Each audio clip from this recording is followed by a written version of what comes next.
The scent of cinnamon still lingered in the kitchen, mingling with the buttery sweetness of freshly baked cookies. I stood there, wearing my flour-dusted apron, clutching a cup of cold tea I had forgotten to drink. Just moments ago, laughter had filled this house. Now it was hollow, echoing with a verdict I never saw coming. The burden is just someone who eats, complains, and doesn't know when to leave my daughter-in-law, had said calmly, firmly, as though reading from a script.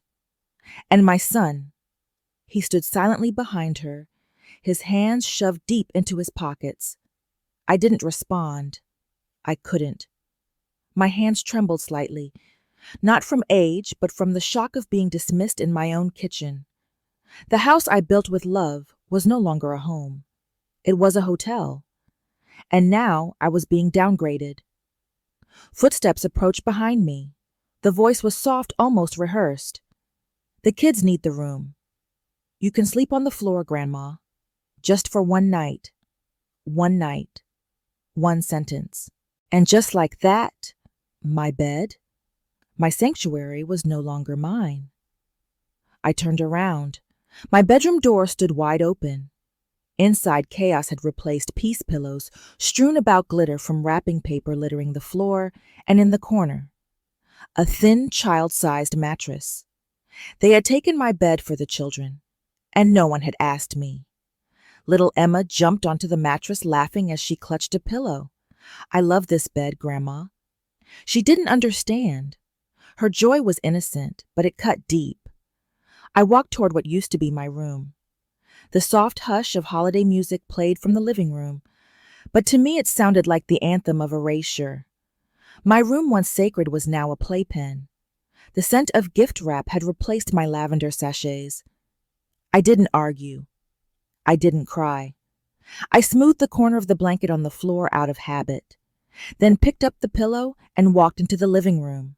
I placed it not on the mattress, but on the armchair. The one where I used to read bedtime stories before they said, "We're doing screen time now, Grandma."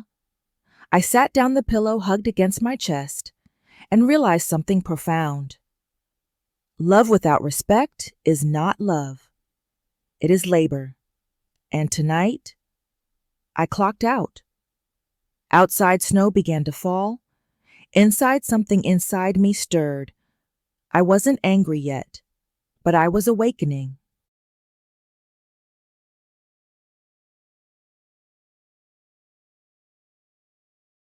The morning after Christmas felt like an echo chamber.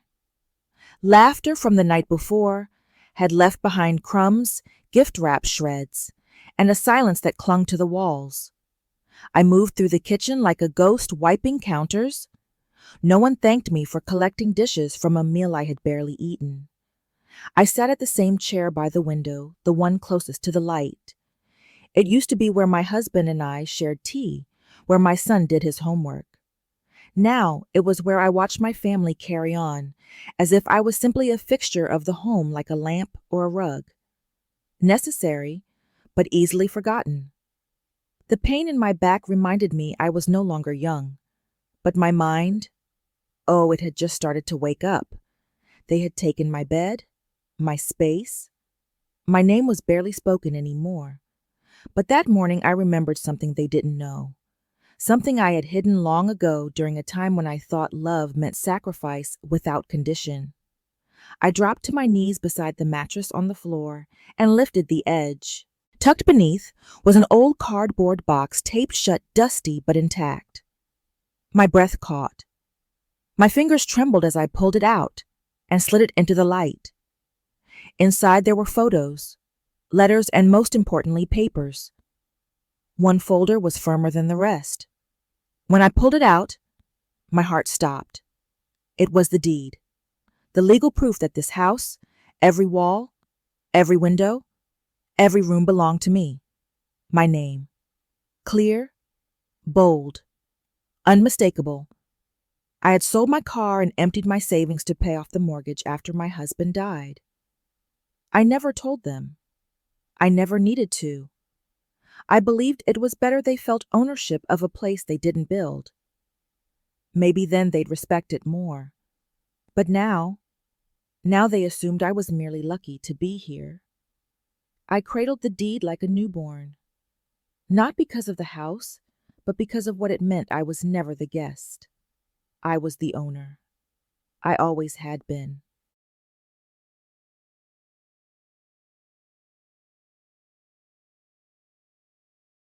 I sat on the floor for a long time, letting that truth wrap around me like a blanket I hadn't felt in years. Then I found the envelope, my handwriting, my emergency note to myself containing the spare key to the house, the one I had never used since they moved in. I slipped it into my apron pocket and stood up straighter. I wasn't going to confront anyone, not yet, but I was going to remember who I was. Later that day, I called an old contact, Mr. Harris, the lawyer, who helped with the title years ago. "Hello, Mr. Harris. This is Helen Carroll." There was a pause. Then a warm voice surprised. "Mrs. Carroll. How are you?" "Well enough. I need your help." I told him I found the deed, the mortgage, that I had concerns about tenancy property damage and unacknowledged ownership. He promised to check the records and call back within the day. I moved through the house that afternoon with quiet purpose. No one noticed. No one asked what I was doing. But for the first time in years, my steps had weight. They had taken my bed. But I had the deed. And now, I had a plan.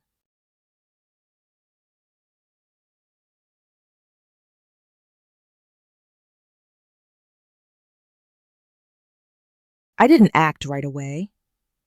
After I found the deed, I didn't march into the living room and wave it like a battle flag. That wasn't me. My strength was never in loud declarations. It lived in quiet resolve. Instead, I waited. I returned to the kitchen and made dinner. Roast chicken, mashed potatoes, broccoli with garlic butter. The kind of meal they used to love.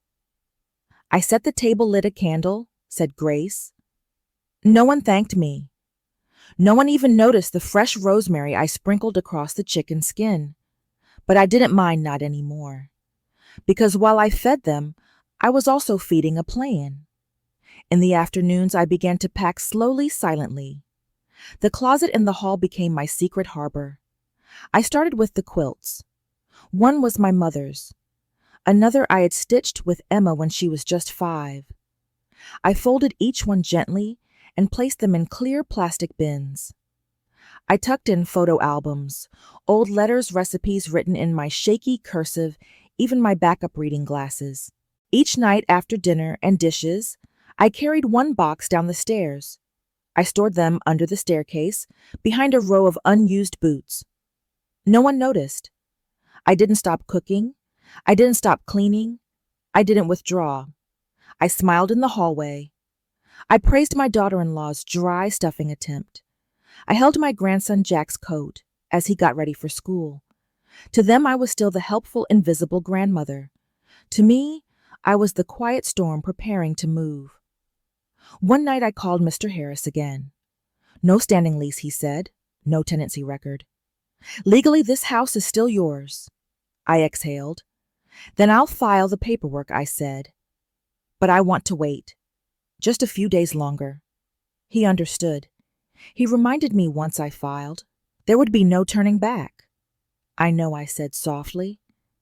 "I just want to do this on my own terms." That evening, I stood before the junk room. That's what they called it now. It used to be the guest room. My room. The one I kept tidy with a lavender plant by the window and a little ceramic lamp my late husband once gave me. I opened the door and inhaled. The room smelled like paint and cardboard, but beneath that, faintly like me. I was still here. And this time I was taking myself with me.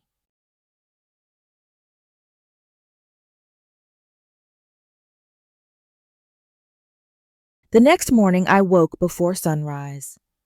A pale ribbon of light slid across the hallway, illuminating boxes that hadn't been there the night before. My boxes. Memory boxes. I inhaled lavender from the pot I had rescued and felt steadier than coffee could ever make me. Today would not be loud. It would be deliberate. I used the spare key for the first time, turning the lock on my old guest room, now the junk room. Click. A silence bloomed, heavy but empowering. That single sound was my first boundary. This room is mine again. No one noticed. They were busy arguing about Wi-Fi passwords and morning cartoons. I walked past, invisible as always, but now invincible inside.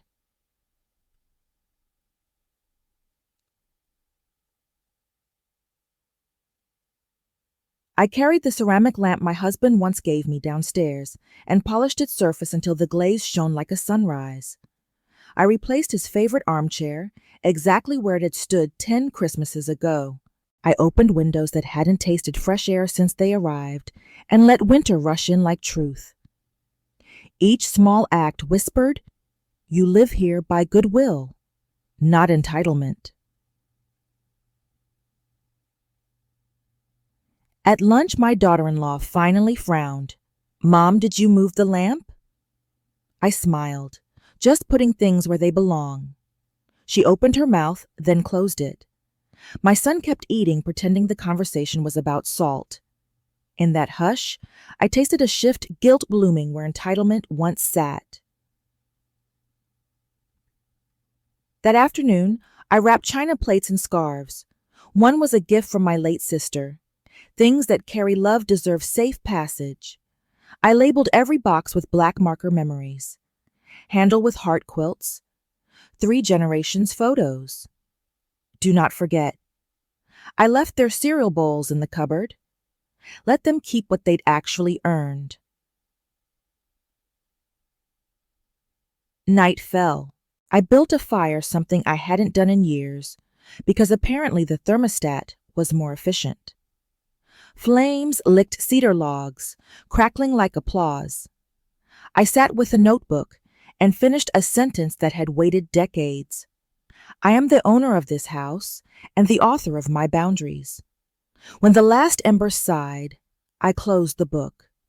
Tomorrow might bring confrontation, but tonight belonged to quiet courage. I locked my door from the inside, lay on the thin mattress one last time, and slept with the deed under my pillow like a shield.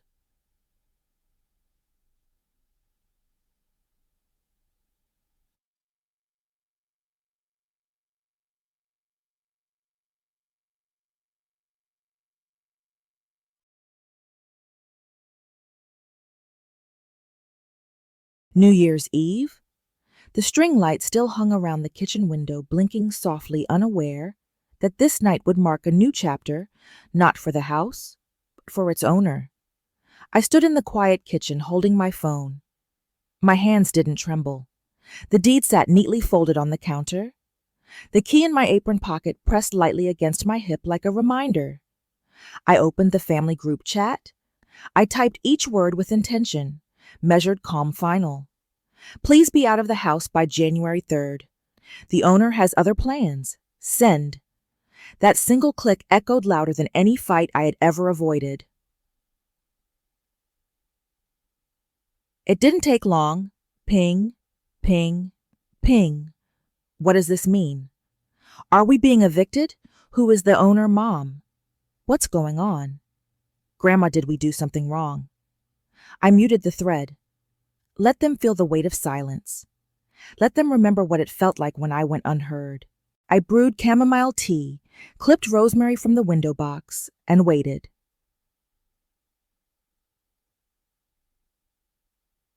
My son entered the kitchen. He looked pale, holding his phone like it burned.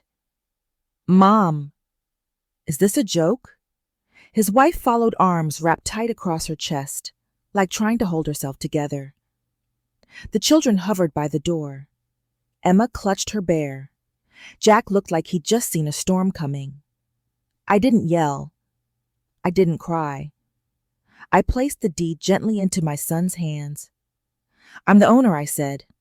I always have been. I'm just finally acting like it.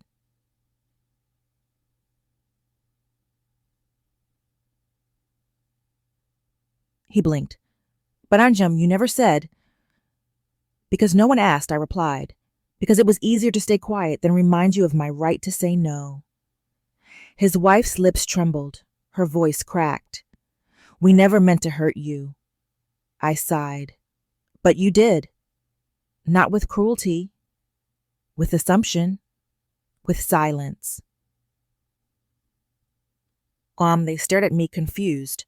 Then I said, I don't want you to leave in fear, but I do want to be respected. This is not a shared inheritance.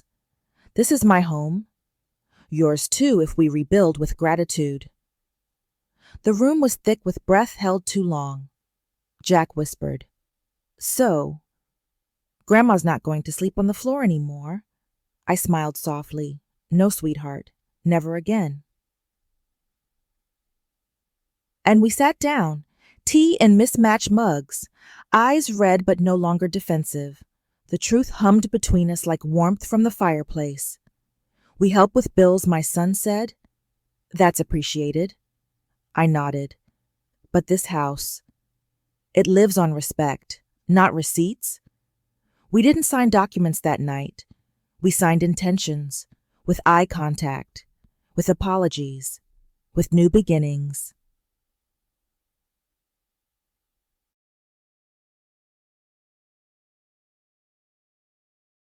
January 3rd. The sky was a pale blue just before dawn. Cold air crept under the window frames. I stood at the front door with the deed in one hand and the house key in the other. No fear, no anger, just peace. They were leaving today. The van idled in the driveway. I watched from behind the curtains. My son came out first, carrying a box labeled kitchen, Mom's. His wife followed, wheeling a battered suitcase. The children tiptoed behind them, clutching stuffed animals like they were shields. None of them looked back at me. They didn't have to. The silence said everything. They moved with quiet hands, dining chairs, the bunk beds, stacks of towels and board games. They took everything they thought was theirs, and yet left behind something deeper, the understanding that this house had never been theirs. They had borrowed it, and now the lender had called it back. As the sun crested over the neighbor's rooftop, a beam of light hit my son's face. He stopped mid-step. His wife said something soft. Maybe. Come on. He nodded and helped load the last box. Emma turned once and waved, just a little. Then the van doors closed, and they were gone. I closed the front door and leaned against it. My heart didn't race. No one had screamed, no begging, no accusations. That was the power of truth spoken in silence. I walked into the living room and stared at the empty couch. The tree was still up. The lights blinked on low battery. But now the air felt breathable. I had my home back. I walked slowly from room to room. I picked up a sock left under the coffee table, a toy fire truck by the stairs, a mug with number 1 Dad in faded paint. I didn't throw them away. I just moved them. Not because they weren't welcome, but because they had overstayed. I put fresh sheets on the bed, my bed. I placed my quilt hand-stitched blue and white on top, smoothed the corners, and placed the small vase of lavender on the nightstand. Then I whispered, Welcome back, Helen.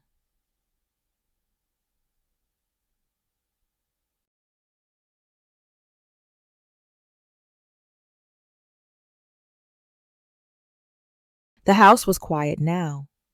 Not hollow, but peaceful. Not empty, but ready. For the first time in years, I wasn't moving around anyone else's schedule. I wasn't tiptoeing. I was choosing. And I chose color.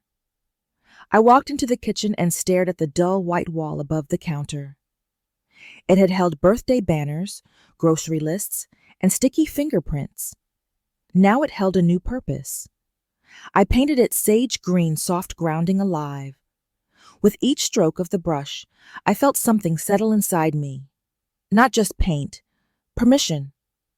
I bought myself a kitchen chair. Not borrowed, not secondhand.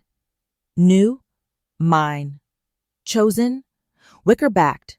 Sturdy, comfortable. I placed it by the window where the light came in warmest. I sat there with tea and watched morning unfold.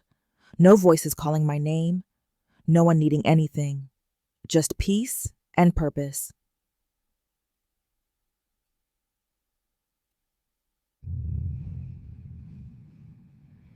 I aired out every room, new curtains in cream and lilac, a rubber plant in the corner, a small wooden shelf with two favorite books, Gardening for Joy and Memoirs of Women Who Stayed. I didn't need luxury. I needed recognition of space of self.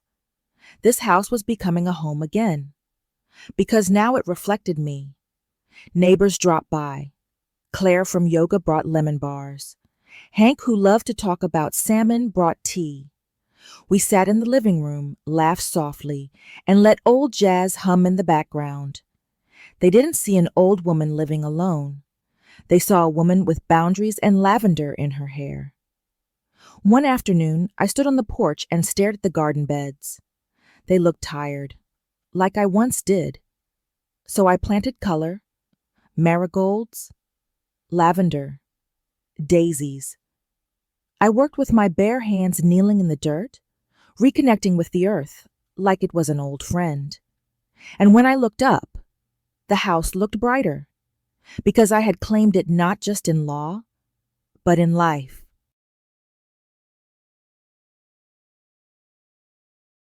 Some people think healing is silent, that peace arrives in stillness and stays quiet. But for me, healing came with words finally spoken.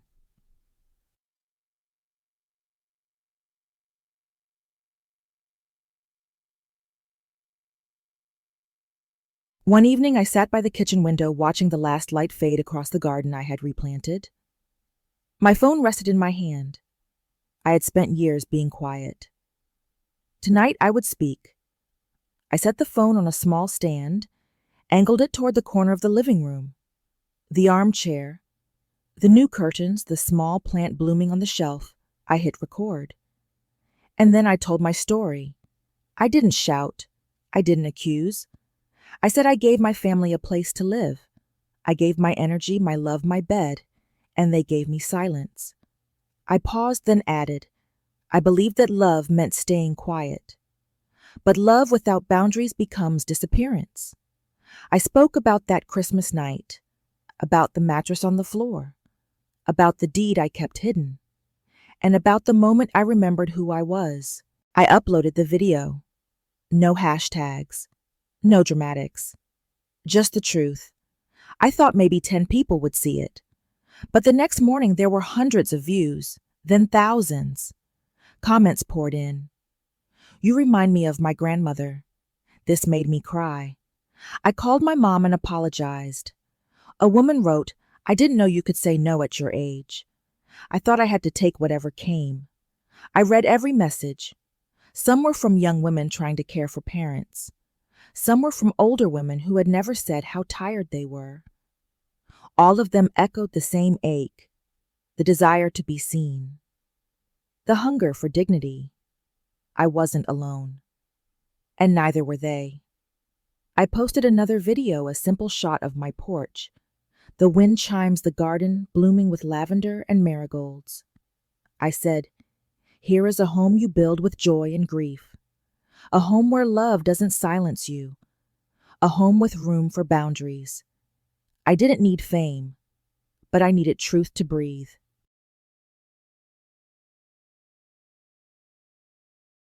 The year turned quietly. No countdown, no champagne, just cinnamon lavender and a fire crackling gently in the hearth. That was enough. I didn't need a party to feel renewed. I had already begun again on my terms. One snowy afternoon, I stepped onto the porch, tea in hand. The garden lay still under a white blanket. The air smelled clean, like second chances. Inside the mailbox sat a single envelope. Not a bill, not an ad, but a letter with my name written in careful, childlike cursive. I opened it slowly by the fire. Dear Grandma, I miss you. I didn't understand how we made you feel. I thought you were just always there like the light switch. I didn't know we were taking too much and giving too little. I want to visit if that's okay. I want to see you. I miss your cookies. I miss your stories. I miss you. My hands trembled as I folded the letter, not with sadness, but with a strange, gentle hope. That night I wrote back, "Dear Jack, you may visit, but know this, I sleep in my bed. I choose who enters my home. That's what makes it a home. When you come, we can make cookies. You may hang your own stocking by the fireplace. But I am no longer invisible. I am not a background character. I am your grandmother, and I deserve kindness. If you can offer that, you're always welcome.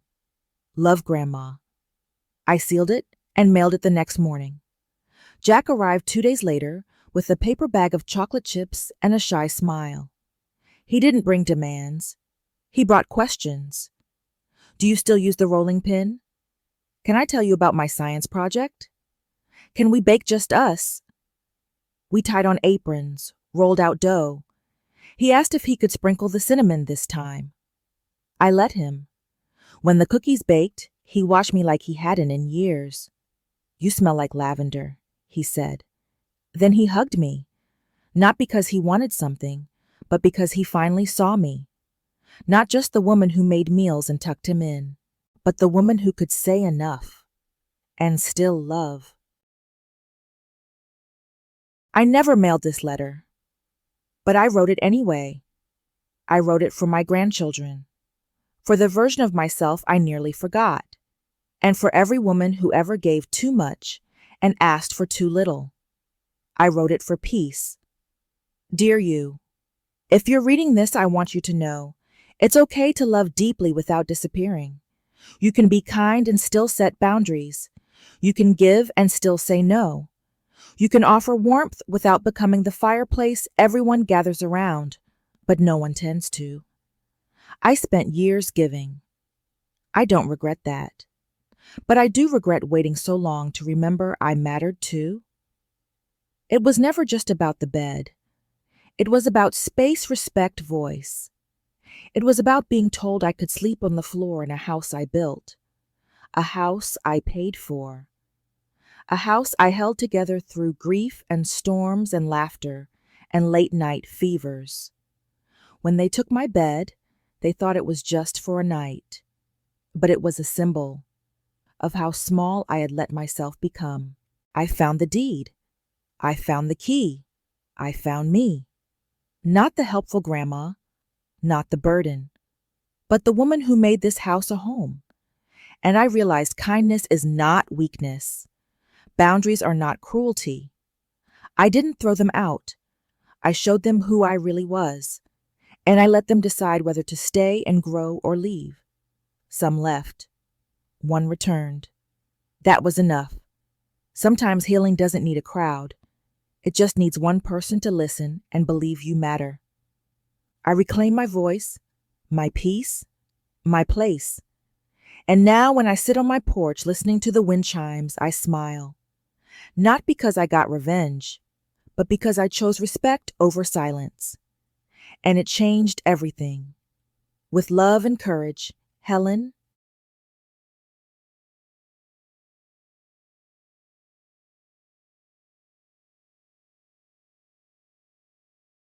We began this story with a quiet act of disrespect, a grandmother losing her bed on Christmas night. But this isn't a story about revenge. This is a story about recognition, about a woman who remembered her worth and chose to live with dignity, even if it meant breaking tradition.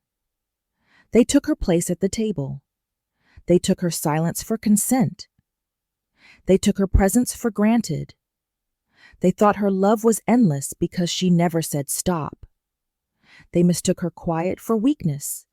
They confused her kindness with obligation. She didn't raise her voice. She didn't kick anyone out in anger. She made a decision. She reclaimed space. She wrote a new narrative. She said, "I am not a guest in my own home. I am not invisible. I am the one who built this roof. I have a name. I have a story. And when she said that, the world listened. This story is not just about one grandmother, it's about all of us. It's about boundaries, about how no matter your age, your presence deserves respect. It's about realizing you can be the heart of a family without being the floor beneath their feet. You can give without becoming invisible. You can love without losing yourself. Her home is now full, not of noise, but of peace. She hosts only those who see her. She waters her garden, bakes cookies, when she wants laughs with friends who knock instead of barge in. She is not bitter. She is not broken. She is free. And she has reminded thousands that even when they take your bed, they cannot take your worth.